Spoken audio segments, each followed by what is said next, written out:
আজকের দিনটায় অনেক কুয়াশা। আরিফা এদিকে তাকাও তো, আরিফা বলতেছিল নাকি আজকে নাকি ঠান্ডা নাকি নাই।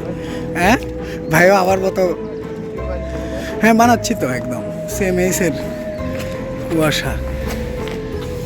এখান থেকে ভিডিওতে কিন্তু অতটা বোঝা যাচ্ছে না যে কী পরিমাণ কুয়াশা।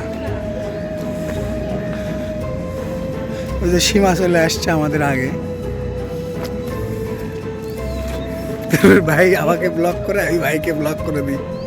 চলেন, অনেক সুন্দর একটা ভিডিওর ব্লগ হয়েছে। তারপরে যে বাগানটা সিএমএস এর কিছু বোঝা যাচ্ছে না।